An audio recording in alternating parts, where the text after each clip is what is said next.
Glória a Deus. Cumprimento a amada igreja da paz do Senhor Jesus. Amém. Cumprimento a amada igreja da paz do Senhor Jesus. Amém. Vocês estão felizes com o tempo, ele é bom. Estava me preparando para pregar essa mensagem quinta-feira que vem, dia 21. Tanto é que eu não consegui terminar a mensagem, mas o Senhor é conosco. O obreiro tem que andar assim, né? Ele está preparado. O ruim ia ser se o pastor me chamasse e eu falar, não vou pregar. Olha aí. Porque eu não tenho palavra. Meu Deus. Mas quem lê Bíblia sempre tem uma palavra. Já foi falado aqui que nós temos que andar segundo a palavra e ler a Bíblia. Quer ser pregador? Lê a Bíblia. Porque uma hora ou outra o Senhor vai preparar uma oportunidade para você pregar. Isso eu estou falando não é só para quem prega, não. Isso eu estou falando para quem está sentado também. Uma hora ou outra o Senhor vai querer te usar para você pregar no seu serviço, na sua faculdade, na escola, em algum lugar o Senhor vai te usar. Então anda preparado. Amém? Meus queridos, abra vossas Bíblias no livro do profeta Ezequiel. Vamos para o seu penúltimo capítulo do seu livro. Penúltimo capítulo do livro de Ezequiel é o capítulo 47. Eu acredito que o Senhor tem reservado uma grande porção para nossas vidas aqui. Livro do profeta Ezequiel, capítulo 47, versículo 1. Todos que acharam, digam amém. Amém. Aleluias. Livro de Ezequiel, capítulo 47, versículo 1 diz assim: O homem levou-me de volta à entrada do templo, e vi água saindo de debaixo da soleira do templo, e indo para o leste, pois o templo estava voltado para o oriente. A água descia de debaixo do lado sul do templo, ao sul do altar. Ele então me levou para fora, pela porta norte, e conduziu-me pelo lado de fora, até a porta externa, que dá para o leste, e a água fluía do lado do sul. O homem foi para o lado leste, com uma linha de medir na mão, e enquanto ia, mediu 500 metros, ou mil côvados, e levou-me pela água, que batia no tornozelo. Ele mediu mais 500 metros, e levou-me pela água, que chegava ao joelho. Mediu-me mais 500, e levou-me pela água, que batia na cintura. Mediu mais 500, mas agora era um rio que eu não conseguia atravessar, porque a água havia aumentado e era tão profunda. Repita comigo: tão profunda. Tão profunda. Que só podia atravessar a nave.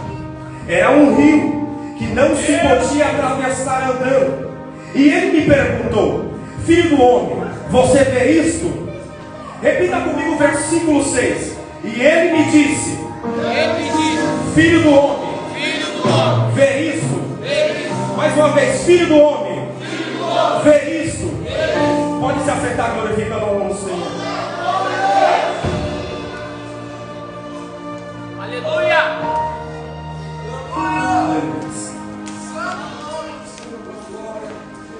Meus queridos, o livro de Ezequiel é um livro fantástico. Ao nós começar a ler o seu capítulo 1, nós vamos ver que o Senhor mostra bastante coisas para ele. Só que para entender um pouco da história de Ezequiel, nós temos que voltar um pouco nas Escrituras Sagradas. No ano 597, esse homem foi levado para o exílio da Babilônia. Mas a Bíblia diz que quando acontece isso, está reinando um rei em Judá, em Jerusalém. E esse rei se chama Joaquim. A Bíblia diz no livro de 2 Reis, capítulo 24, verso 8, que esse rei se chama Joaquim. Joaquim, a Bíblia diz que ele começa a reinar em Judá quando ele tinha aproximadamente 18 anos. A Bíblia diz que quando ele está com 18 anos, ele vai reinar por cerca de 3 meses e 10 dias. A Bíblia diz que esse homem, ele vai fazer tudo que não é que o Senhor não aprova, tudo aquilo que o Senhor não se agrada. A Bíblia diz que esse rei Joaquim, ele vai fazer aquilo que o Senhor abomina, que é o pecado. A Bíblia diz que esse homem, ao fazer isso, o povo vai junto. Por quê? Porque o que está na frente é o espelho do povo. Porque se tiver uma pessoa que não tiver na presença de Deus certo, o povo também vai seguir. E nós temos o espelho de quem? De Cristo. Porque se Cristo foi certo, nós também temos que ser certo. Se Cristo andou certo e fez as coisas certas, nós também temos que fazer. A Bíblia diz em Efésios que nós temos que ser imitadores de Cristo. E sendo imitadores de Cristo, a gente temos que fazer o que Ele fez. A Bíblia diz que esse rei, chamado Joaquim, ele vai fazer aquilo que não agrada ao Senhor. E por isso, vai se cumprir uma profecia de Jeremias. A Bíblia diz no livro de Jeremias, capítulo 22, versículo 24 e 27. A Bíblia diz assim: aleluias. Eu vou ler para você entender. A Bíblia diz assim, no livro de Jeremias, capítulo 22, versículo 24, diz assim: juro pelo meu nome, diz o Senhor, que ainda que você, Joaquim, filho de Jeoaquim, rei de Judá, fosse um anel de selar, em minha mão direita eu arrancaria, eu o entregarei nas mãos daqueles que querem tirar a sua vida, daqueles que você teme, nas mãos de Nabucodonosor, rei da Babilônia e dos babilônios. A profecia vai se cumprir aqui no ano 597. Por causa desse rei que fez aquilo que o Senhor não se agrada. Aí se cumpre a profecia de Jeremias. Então o povo já está passando pelaquilo que o Senhor já tinha avisado. Ou seja, o Senhor sempre vai avisar antes de fazer. Porque se a gente estiver andando errado, o Senhor vai avisar: olha lá, se conserta, se posiciona. Por quê? Porque alguma coisa pode acontecer. O povo está passando por um processo. A Bíblia diz que ele vai ficar 70 anos sob o comando de Nabucodonosor. Deus tinha avisado. E muitas das vezes a gente perguntamos para Deus: Senhor, por que está acontecendo isso? Aí o Senhor lá do céu e fala para você: eu te avisei. Eu te avisei, meu filho. Não foi uma, não foi duas, não foi três. Eu te avisei. E agora você vai ter que passar pelo processo. Porque no meio do processo eu vou extrair o melhor de você. A Bíblia diz que quando esse rei chamado Joaquim, ele vai para a Babilônia, a Bíblia diz que quando Nabucodonosor entra, cerca a cidade. A Bíblia diz que ele cerca a cidade, pega o rei, leva cerca de 10.000 pessoas para a Babilônia. E a Bíblia diz que entre esses 10.000 pessoas estava Ezequiel. Mas se você ler a história de Ezequiel, você vai ver que ele era para ser sacerdote. Porque o seu pai, chamado Bus, era sacerdote. Então ele já vinha nessa linhagem. A Bíblia diz que Ezequiel ele vai nascer no ano aproximadamente 622. Em 597, a Bíblia diz que aproximadamente ele vai estar com 25 anos. E todos nós sabemos que na lei, o sacerdote só começa a exercer o seu chamado com 30 anos. Não foi assim com Jesus? Então vai ser assim com Ezequiel. Mas só que a Bíblia diz que quando ele está com 25 anos, ele vai ser encontrado dentro da Babilônia. Agora pensa comigo, o homem que cresceu vendo seu pai trabalhar no templo, o homem que viu seu pai fazendo os sacrifícios dentro do templo, e agora com 25 anos preparado, consagrado, esperando chegar aos 30 anos para começar a exercer o seu ministério. Imagine comigo, coloca na sua cabeça, imagine você preparou de melhor, você preparou sua vida, fez tudo, mas quando chega num determinado momento, o Senhor muda o quadro da história. Quando ele está com 25 anos, ele está preparado. Preparado para quê? Para ele oferecer no templo, oferecer sacrifício. Porque sacerdote é muito mais fácil que ser profeta. Por quê? Porque o sacerdote ele vai pegar, aleluia, ele vai pegar o sacrifício do povo e vai apresentar para Deus. E o profeta, ele vai pegar o que Deus mandar falar e vai ter que apontar o dedo na cara e falar. Então viram nessa linhagem que ser sacerdote é melhor do que profeta. Por quê? Um sacerdote ele vai ser bem visto na sociedade. Por quê? Todo mundo vai gostar dele. Porque um sacerdote é como se fosse uma pessoa que intercedesse para aquelas pessoas. E o profeta, ele recebia de Deus e entregava para o povo. Ou seja, ele preparou tudo. Você é um sacerdote. O povo vai estar minha cara. Por quê? Porque eu vou pegar o sacrifício, vou entregar para Deus, vou trazer uma resposta e o povo vai estar comigo. Mas sendo profeta vai ser diferente. Porque se você ler a Bíblia, o Senhor fala para ele, fala para o povo se converter, fala para o povo, ele está passando por isso porque eu já tinha avisado.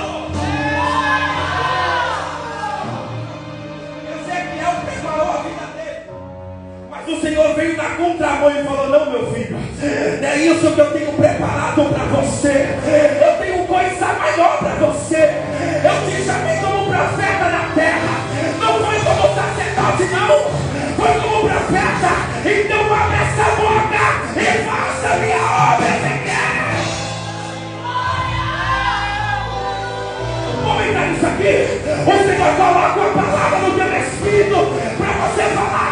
Porque tu está pensando na boca e não está falando o que está falando.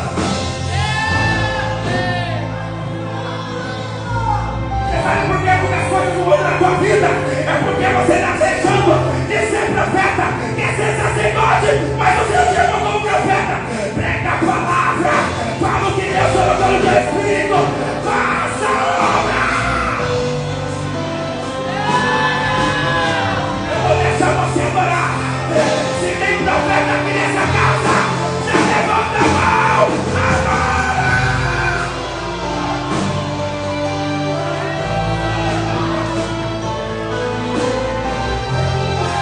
Sozinho, o Senhor te chamou como profeta.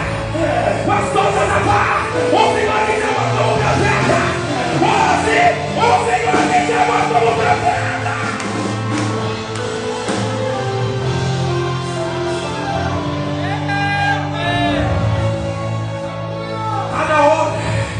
Está na hora de começar a exercer o chamado que Deus te facultou. Tu está pensando que o Senhor te tirou da maçã do pecado para trazer para a casa dele, para você ficar só sentado na cadeira e não fazer obra. Você está enganado. Tem obra, tem obra, tem obra. Para aquela suja, quem está comigo levanta a mão.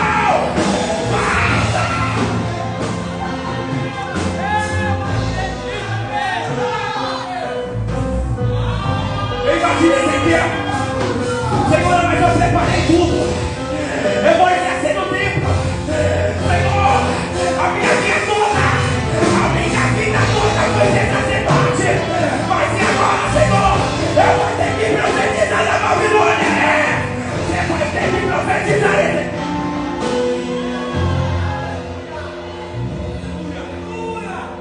Em Jerusalém. Estava até fácil para Ezequiel. Em Jerusalém estava até fácil para Ezequiel. Mas e agora no exílio? Eu lembro disso aqui. O Senhor me revelou algo, iluminou um texto na minha mente. Falou: filho, percebe que em Jerusalém estava tudo andando. Para ele estava tudo certo. Mas quando chegar no exílio, ele vai ter que profetizar, pastor, no meio do sofrimento. Por quê? Porque no exílio ele não foi para ficar no palácio igual Daniel, não. Ele foi no palácio. Ele não foi para ficar no palácio igual Daniel, não. Ele foi chamado para pregar no meio da Babilônia, no meio do assassinato. Foi isso, dói, machuca.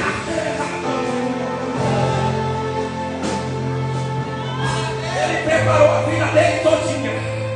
Mas o Senhor disse para ele: filho, eu vou te levantar no meio da aflição. É no meio da Babilônia mesmo que eu vou te usar. É no meio da Babilônia mesmo que eu vou mostrar que eu sou na sua vida. Quem acredita nisso, levanta a mão. Levanta a mão para adorar.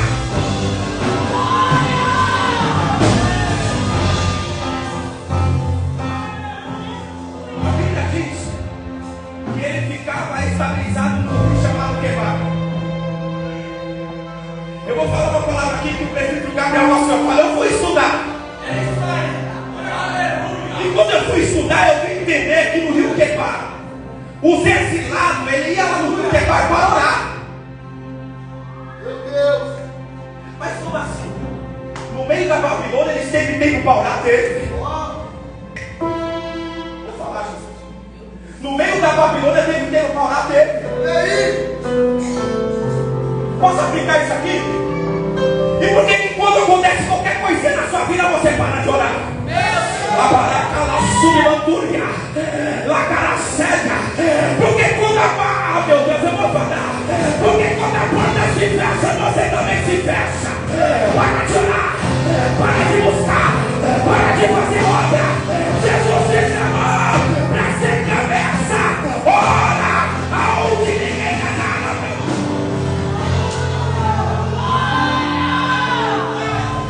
Está na hora de nós começar a orar quando a porta se fecha. Está na hora de nós começar a orar quando a tempestade vem.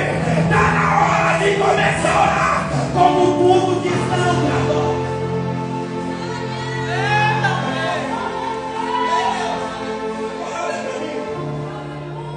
Como os exilados conseguiam ter força para orar no rio Quebar,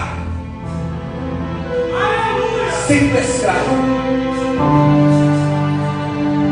Sabe o que eu entendo aqui? Que a dificuldade de Ezequiel e dos exilados que estavam lá pagando o preço por eles mesmos não deixou eles de se posicionar para adorar ao Senhor.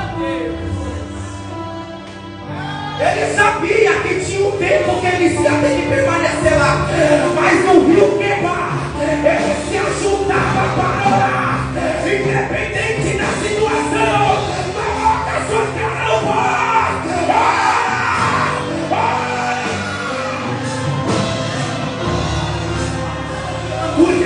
Eu sinto uma graça de Deus aqui. O Senhor me trouxe aqui para te dizer: o Senhor vai te renovar nessa noite. Não vai voltar a orar, não vai voltar a jejuar, não vai voltar a correr, não vai voltar, não vai voltar. Bate na mão do irmão que está do seu lado, diga pra ele: não vai voltar, não vai voltar, não vai voltar.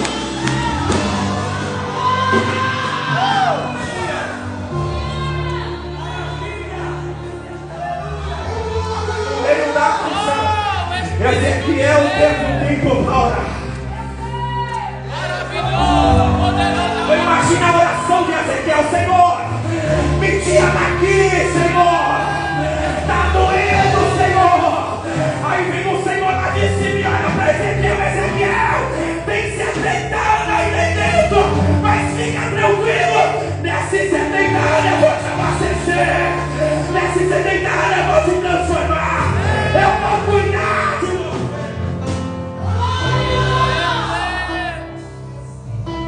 Coisa na nossa vida que nós temos que passar. Nós achamos que quando nós se convertemos, temos para a igreja, nós pensamos que vai ser só mais de nós. Mas o que você falhou? Tem um preço a pagar. Tem um preço a ser pago. E o povo de Israel está passando por esse preço. No começo do livro de Ezequiel, quando ele está orando, o Senhor abre os olhos deles, ele vai ter visões lindas. Aleluia. Quando chega no capítulo 3, o Senhor vai dar um chamado para ele. Ezequiel, você estava no rio Quebar orando, pois vai estar seu chamado, agora você vai ser profeta. Come nesse rolo, profeta, porque eu vou te usar.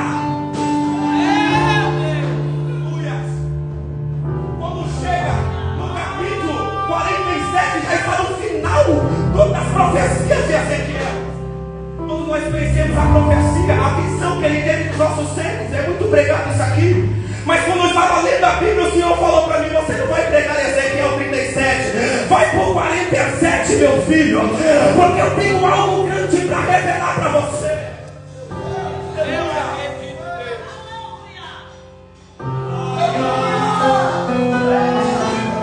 No capítulo 40, a Bíblia diz que Ezequiel está dentro do templo. 41, 42, 43, 44, 45, 46. Quando chega no 47, o homem que estava levando ele, que era um varão, leva ele para o lado de fora. E aqui que está o mistério. Ele estava lá dentro, mas o anjo queria mostrar que estava para o lado de fora. Era algo precioso que saía por debaixo do altar. E a Bíblia diz que esse anjo ele estava com uma corda de medir. A Bíblia diz que na primeira vez ele vai medir 500 metros. E a Bíblia diz que quando ele vai ir, ele até consegue, porque está batendo no tornozelo. Aqui você tem comodidade, porque você pode voltar. Aqui você pode fazer o que você quiser, porque a água está batendo aqui no seu tornozelo. Vamos aplicar? Aqui você sai da igreja, você volta, você fica com o pé no mundo, você volta. Vamos lá. Aqui você faz o que quer, você faz o que quer.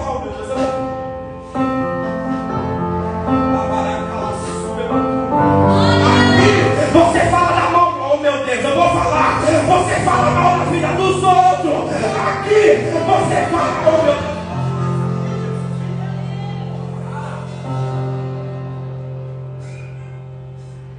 Pode acabar o glória, mas eu vou pregar. Aleluia! Porque no tornozelo você faz o que quer da sua vida. Porque você tem controle, você tem comunidade da sua vida. Você tem mobilidade. Você faz o que quer. Mas aí vem o anjo, mexe mais 500. Ele vai. A água já bate no joelho. Aqui as coisas já vai começar a se aprofundar. Por quê? Porque você vai ter aqueles pensamentos. Olha, eu já errei quando eu estava no tornozelo. Agora eu já sei que se eu fazer, o Senhor vai. Quando ele mete mais 1000, vai bater na cintura. E aqui na cintura, o negócio estreita mais. Por quê? Porque aqui você é ou não é? Sabe o que é isso aqui? Você fica no muro. E aí vai pular pra dentro ou vai sair fora? E aí vai fazer coisa certa ou vai fazer errado? Aqui se você vê a metade do corpo, é metade dentro e metade fora.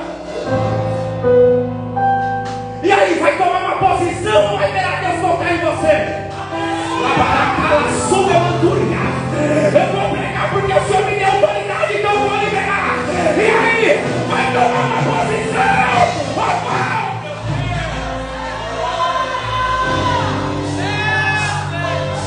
Você agora vai imaginar que é pra você estar longe. Você agora vai imaginar que é pra você estar pregando, louvando, fazendo a obra. Mas cadê a posição?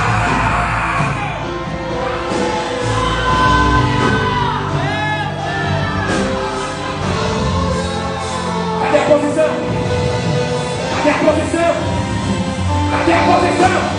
Você tenta profética, mas eu vim uma palavra. Você tem que obedecer. Se posiciona, se posiciona, se posiciona.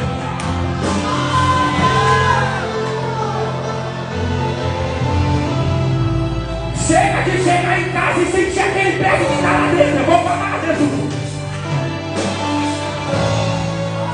Chega de chegar em casa e Satanás está reinando lá dentro. Chega disso. Toma uma posição. Deixa Deus entrar lá dentro.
Fica